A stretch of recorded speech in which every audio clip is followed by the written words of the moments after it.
Hi friends, welcome back to my channel. So ಇವತ್ತಿನ recipe ಏನಂತಂದರೆ ಹಾಗಲಕಾಯ್ದು ಗ್ರೇವಿ ಮಾಡ್ತಿದ್ದೀನಿ. ಸೊ ಅದಕ್ಕೆ ನಾನು ಹಾಗಲಕಾಯಿನ ವಾಶ್ ಮಾಡಿ ಸಿಪ್ಪೆ ತೆಗ್ದಿದ್ದೀನಿ. ಅದೇನು ದಪ್ಪ ದಪ್ಪ ಇರುತ್ತಲ್ಲ ಅದನ್ನೆಲ್ಲ ಸ್ವಲ್ಪ ಸ್ಕ್ರೇಪ್ ಮಾಡಿಕೊಂಡು ಆಮೇಲೆ ಒಳಗೆ ಸೀಡ್ಸ್ ಇರುತ್ತಲ್ಲ ಅದನ್ನು ಕೂಡ ತೆಗೆದಿಟ್ಕೊಂಡಿದ್ದೀನಿ. ಈ ಥರ ತೆಗೆದಿಟ್ಕೊಂಡು ಎಲ್ಲ ಬಿಡಿಸಿಟ್ಕೊಂಡು ಅದಾದಮೇಲೆ ಹಾಗಲಕಾಯಿನ ಕಟ್ ಮಾಡ್ಕೋಬೇಕು. ನಿಮ್ಗೆ ಯಾವ ಥರ ಬೇಕೋ ಆ ಥರ ಕಟ್ ಮಾಡ್ಬೋದು. ನೋಡಿ ಚೂರಿದಾಯಿತು. ಸೊ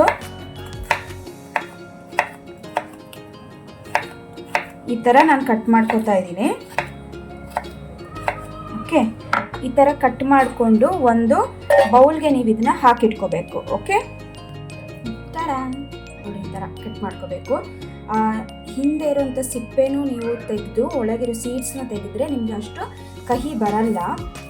ಇದನ್ನು ನಾನು ಒಂದು ಬೌಲ್ಗೆ ಟ್ರಾನ್ಸ್ಫರ್ ಮಾಡ್ಕೋತಾ ಇದ್ದೀನಿ. ಸೊ ಈ ಥರ ಕಟ್ ಮಾಡಿ ಇಟ್ಕೊಂಡಿದ್ದೀನ. ಇದಕ್ಕೆ ನಾನು 1 ಟೀ ಸ್ಪೂನ್ ಅಷ್ಟು ಸಾಲ್ಟನ್ನ ಹಾಕೋತಾ ಇದ್ದೀನಿ. ಹಾಕ್ಕೊಂಡು ಚೆನ್ನಾಗಿ ಮಿಕ್ಸ್ ಮಾಡ್ಕೋಬೇಕು. ಓಕೆ, ಇದನ್ನು ಚೆನ್ನಾಗಿ ಮಿಕ್ಸ್ ಮಾಡಿ ಎತ್ತಿಡಬೇಕು. ಓಕೆ, ಒಂದು 20 to 30 ಮಿನಿಟ್ಸ್ ಇದ್ರಲ್ಲಿ ನೀರು ಬಿಡುತ್ತೆ, ಅಲ್ಲಿವರೆಗೂ ಇದನ್ನು ಎತ್ತಿಟ್ಬಿಡಿ. ಸಾಲ್ಟ್ ಇಷ್ಟು ಹಾಕಿ ಇನ್ನೊಂದು ಸ್ವಲ್ಪ ಹಾಕೊಳ್ಳೋಣ.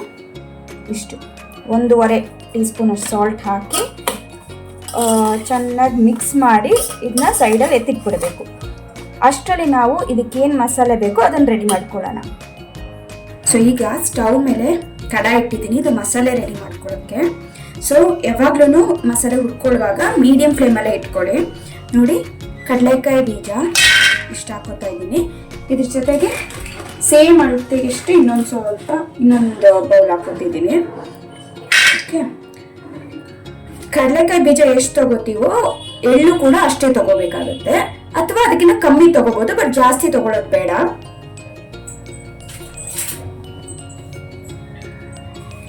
ಇದನ್ನು ಚೆನ್ನಾಗಿ ಹುರ್ಕೋಬೇಕು. ಸಿಪ್ಪೆ ಬಿಡೋವರೆಗೂ ತುಂಬಾ ಹೈ ಫ್ಲೇಮಲ್ಲಿ ಇಟ್ಕೊಂಡು ಹುರ್ಕೊಳ್ಳೋದು ಬೇಡ.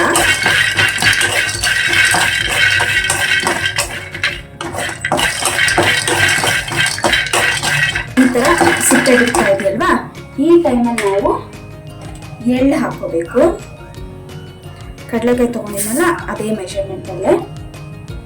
ಸೊ ಕಡಲೆಕಾಯಿದಲ್ಲಿ 2 ತೊಗೊಂಡಿದ್ದೆ, ಎಳ್ಳನ್ನ 1.5 ಅಷ್ಟು ತಗೋತಾ ಇದ್ದೀನಿ.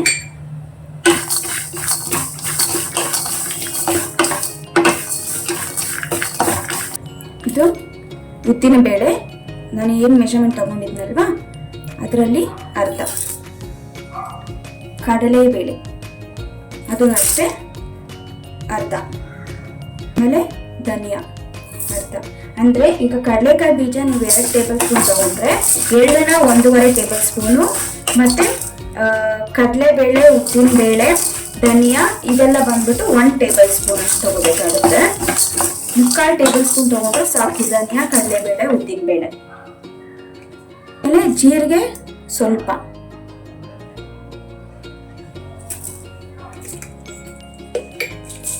ಮೆಂತ್ಯ ಒಂದಿಷ್ಟೇ, ಸ್ವಲ್ಪನೇ ಸಾಕು. ಬಿಕಾಸ್ ಆಲ್ರೆಡಿ ಹಾಗಲಕಾಯಿನೂ ಕೂಡ ಕಹಿನೇ ಇರುತ್ತಲ್ವಾ. ಸೊ ಇಷ್ಟೇ. ಈ ಡ್ರೈ ಇಂಗ್ರೀಡಿಯೆಂಟ್ಸ್ನ ನಾವು ಹುರಿದಾದ್ಮೇಲೆ ಮಿಕ್ಸಿ ಮಾಡಿಕೊಂಡು ಪೌಡರ್ ಮಾಡಬೇಕಿದೆ.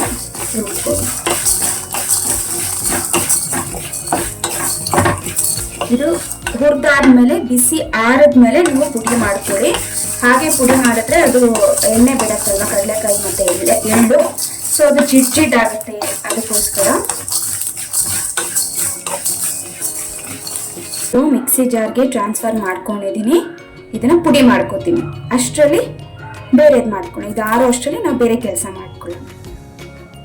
ಸೊ ನೋಡಿ, ಈ ಹಾಗಲಕಾಯಿ ನೆಂದಿದೆ, 20 ಮಿನಿಟ್ಸ್ ನೆಂದಿದೆ. ನೋಡಿದ್ರೆ ನೀರು ಬಿಟ್ಟಿದೆ, ಉಪ್ಪು ಹಾಕಿದ್ದೀವಲ್ಲ ಅದಕ್ಕೇನೆ. ಈಗ ಇದನ್ನೇನು ಮಾಡಿ ಸ್ವಲ್ಪನೇ ತೊಗೊಂಡು ಕೈಯಲ್ಲಿ ಹೀಗೇನೆ ಸ್ಕ್ವೀಸ್ ಮಾಡಿ ಚೆನ್ನಾಗಿ. ನೋಡಿ, ಇಲ್ಲಿ ಈ ಥರ ಸ್ಕ್ವೀಸ್ ಮಾಡುವಾಗ ನಿಮಗೆ ನೋಡಿದ್ರೆ ಹೀಗೆ ನೀರು ಬರುತ್ತೆ ಅಂತ. ಈ ಥರ ಸ್ಕ್ವೀಸ್ ಮಾಡ್ಕೋಬೇಕು. ಚೆನ್ನಾಗಿ ಸ್ಕ್ವೀಸ್ ಮಾಡ್ಕೋಬೇಕು. ನಿಮ್ಮ ಕೈಲಿ ಎಷ್ಟಾಗುತ್ತೋ ಅಷ್ಟು ಸ್ಕ್ವೀಸ್ ಮಾಡಿ. ಸೊ ದಟ್ ಅದ್ರಲ್ಲಿ ಉಪ್ಪಿರ ಹಾಕಿರೋದ್ರಿಂದ, ಉಪ್ಪಾಕಿ ನೆನೆಸಿಟ್ಟಿರೋದ್ರಿಂದ ಆ ಕಹಿ ಕೂಡ ಆಚೆ ಬಂದಿರುತ್ತೆ ನಿಮಗೆ. ನೋಡಿದ್ರಾ, ಈ ಥರ ಸ್ಕ್ವೀಸ್ ಮಾಡಾದ್ಮೇಲೆ ಒಂದು ಪ್ಲೇಟ್ಗೆ ಈ ಥರ ಎತ್ತಿಟ್ಕೊಳ್ಳಿ, ಹಾಕ್ಬಿಟ್ಟು. ಓಕೆ, ನೋಡಿ ಸ್ಕ್ವೀಸ್ ಮಾಡಿದ್ಮೇಲೆ ಎಷ್ಟು ರಸ ಬಿಟ್ಟಿದೆ ಅಂತ, ಕಹಿ ರಸ ಇದು. ಕಡಾಯಿ ಮತ್ತೆ ಇಟ್ಬಿಟ್ಟು ಅದಕ್ಕೆ ಸ್ವಲ್ಪ ಎಣ್ಣೆ ಹಾಕುತ್ತಾ ಇದ್ದೀನಿ. ಓಕೆ, ಈಗ ಎಣ್ಣೆ ಹಾಕ್ಬಿಟ್ಟು ನಾವೇನ್ ಸ್ಕ್ವೀಸ್ ಮಾಡಿದ್ವಲ್ಲ ಆ ಹಾಗಲಕಾಯಿನ ಇದಕ್ಕೆ ಹಾಕ್ಬೇಕು. ಹಾಕ್ಬಿಟ್ಟು ಇದರಲ್ಲಿ ಚೆನ್ನಾಗಿ ಫ್ರೈ ಮಾಡಬೇಕು. ನೋಡಿ, ಈ ಕಹಿ ಇರೋದಕ್ಕೋಸ್ಕರ ಎಷ್ಟೊಂದು ಜನ ತಿನ್ನೋದಿಲ್ಲ, ಬಟ್ ಇದು ತುಂಬಾನೇ ಒಳ್ಳೇದು ಆರೋಗ್ಯಕ್ಕೆ. ಬಟ್ ಏನು ಅಂದ್ರೆ ತುಂಬಾ ಕಹಿ ಇದ್ರೂ ತಿನ್ನಕ್ ಆಗೋದಿಲ್ಲ. ನೀವೆಷ್ಟೇ ಹುಣಸೆಹಣ್ಣು, ಎಷ್ಟೇ ಬೆಲ್ಲ ಹಾಕಿದ್ರೂ ಕಹಿ ಬಂದೇ ಬರುತ್ತೆ. ಸೊ ಈ ತರ ಸ್ವಲ್ಪ ಈ ಟ್ರಿಕ್ಸ್ನೆಲ್ಲ ಫಾಲೋ ಮಾಡಿ ಅಷ್ಟು ಕಹಿ ಬರೋದಿಲ್ಲ. ಎಣ್ಣೆಯಲ್ಲಿ ಚೆನ್ನಾಗಿ ಫ್ರೈ ಮಾಡ್ಕೋಬೇಕು. ಫಸ್ಟೇನೆ ಏನೇ ನೀವು ಮಸಾಲ ಹಾಕಕ್ ಮುಂಚೆ ಈ ತರ ಎಣ್ಣೆಯಲ್ಲಿ ಚೆನ್ನಾಗಿ ಫ್ರೈ ಮಾಡಬೇಕು. ಆಗ ನಿಮ್ಗೆ ಕಹಿ ಅನ್ನೋದು ಕಂಪ್ಲೀಟಾಗಿ ಹೋಗುತ್ತೆ ಅಂತಾನು ಹೇಳಲ್ಲ ನಾನು. ನೀವು ತಿನ್ಬೋದು, ಬಾಯಿ ಇಟ್ಟಿದ ತಕ್ಷಣ ಕಹಿ ಅಂತಾನೆ ಬರಲ್ಲ, ಆರಾಮಾಗಿ ತಿನ್ಬೋದು, ಏನು ಅಷ್ಟು ಗೊತ್ತಾಗೋದೇ ಇಲ್ಲ ನಿಮಗೆ. ಸೊ ನೋಡಿ, ಇಷ್ಟು ಫ್ರೈ ಆಗಿದೆ. ಈ ತರ ಫ್ರೈ ಆದ್ರೆ ಸಾಕು. ಓಕೆ, ಇದನ್ನ ತೆಗೆದಿಟ್ಕೊಳ್ಳೋಣ ಬೇರೆ ಪ್ಲೇಟ್ಗೆ. ಸೊ ಈಗ ಅದೇ ಕಡಾಯಿಗೆನೆ ನಾನು ಸ್ವಲ್ಪ ಎಣ್ಣೆ ಹಾಕೊಂಡು,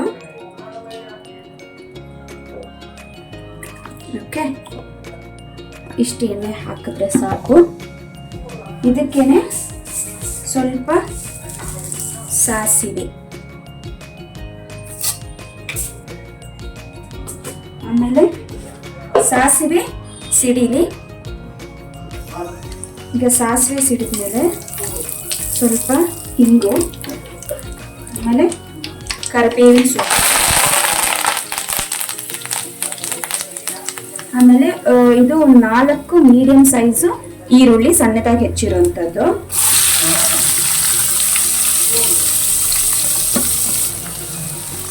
ಚೆನ್ನಾಗಿ ಫ್ರೈ ಆಗಬೇಕು.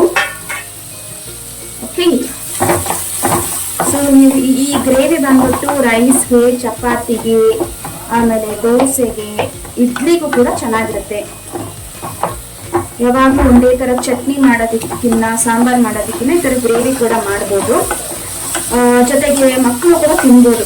ಹಾಗಲಕಾಯಿ ತಿನ್ನಲ್ಲ ಅಂತಾರೆ, ಬಟ್ ಈ ಥರ ಮಾಡ್ಕೊಟ್ಟು ನೋಡಿ, ಚೆನ್ನಾಗಿರುತ್ತೆ. ಚೆನ್ನಾಗಿ ಫ್ರೈ ಆಗಿ ಈರುಳ್ಳಿ ಹಸಿ ವಾಸನೆ ಹೋಗ್ಬೋದು. ಏನು ವೆದರ್ ಇದೆಲ್ಲ ಇದಕ್ಕೆ ಸ್ವಲ್ಪ ಕೋಲ್ಡ್ ಆಗಿದೆ. ಈಗಲೇ ಇದಕ್ಕೆ ಸ್ವಲ್ಪ ಇದು ಅರಿಶಿನ ಪುಡಿ,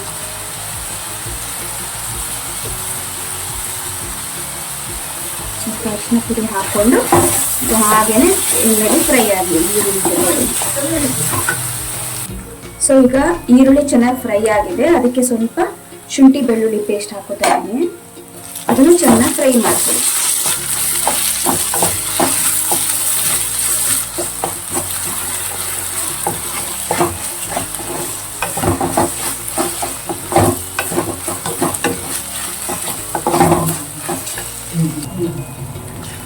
ಸೊ ಈಗ ಎರಡು ಫ್ರೈ ಆಗಿದೆ. ಈ ತೆಗೆದುಕ್ಕೆ ಫ್ರೈ ಮಾಡಿದ್ವಲ್ಲ ಆ ಹಾಗಲಕಾಯಿ ಹಾಕೋಬೇಕು. ಆಮೇಲೆ ರುಚಿಗೆ ತಕ್ಕಷ್ಟು ಉಪ್ಪು, ಖಾರದ ಪುಡಿ, ಅಚ್ಚ ಖಾರದ ಪುಡಿ, ಬೇರೇನು ಖಾರ ಹಾಕಿ ಚೆನ್ನಾಗಿ ಮಿಕ್ಸ್ ಮಾಡ್ಕೋಬೇಕು.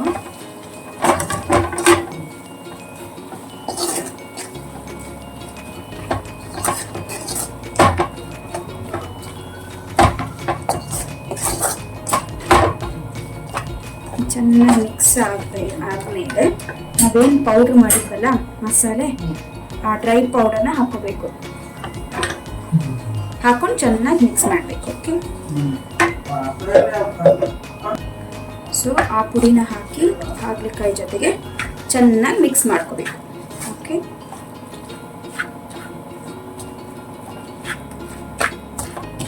ಈ ಥರ ಪಲ್ಯ ಥರನೂ ತಿನ್ಬೋದು ನೀವು, ಆರೆಲ್ಸ್ ನೀರು ಹಾಕ್ಕೊಂಡು ಗ್ರೇವಿ ಥರನೂ ಮಾಡ್ಕೋಬೋದು. ಗ್ರೇವಿ ಥರ ಮಾಡಿದ್ರೆ ರೈಸ್ ಇದೆಲ್ಲ ಚೆನ್ನಾಗಿರುತ್ತೆ. ಈಗ ನೋಡಿ ಇಷ್ಟು ಹುಣಸಿನ ರಸನ ಹಾಕೋತಾ ಇದ್ದೀನಿ. ಪುಡಿ ಇರಬೇಕಲ್ವಾ,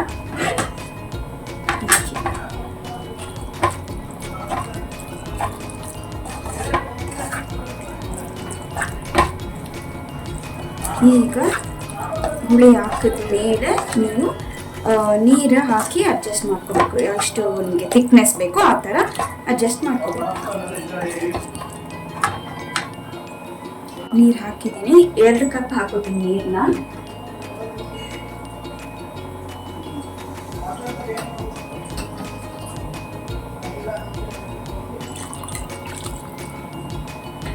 ನೀರು ಹಾಕ್ಕೊಂಡು ಚೆನ್ನಾಗಿ ಮಿಕ್ಸ್ ಮಾಡ್ಕೋಬೇಕು.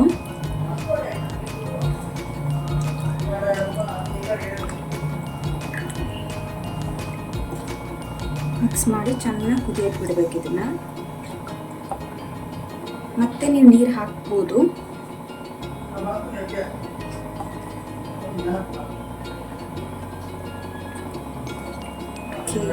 ಚೆನ್ನಾಗಿ ಕುದಿಬೇಕು. ಇಷ್ಟು ಬೆಲ್ಲ ಹಾಕೋತಾ ಇದ್ದೀನಿ. ಇನ್ನೂ ಸ್ವಲ್ಪ ನೀರು ಕೂಡ ಹಾಕೋತೀನಿ ನಾನು, ಇದು ಸ್ವಲ್ಪ ತಿಕ್ಕಾಗಿದೆ. ಸೊ ಇನ್ನೊಂದು ಬೌಲ್ ನೀರು ಕೂಡ ಹಾಕೋತಾ ಇದ್ದೀನಿ. ಇಲ್ಲಿ ಚೆನ್ನಾಗಿ ಎಣ್ಣೆ ಬಿಡ್ತಾ ಇದೆ. ಥರ ಚೆನ್ನಾಗಿ ಕುದಿ ಬಂದರೆ ಸಾಕು, ಇದು ರೆಡಿ. ಬಿಕಾಸ್ ಆಲ್ರೆಡಿ ಹಾಗಲಕಾಯಿ ಫ್ರೈ ಮಾಡಿದ್ದೀವಿ. ಚೆನ್ನಾಗಿ ಕುದಿತಾ ಇರಬೇಕು.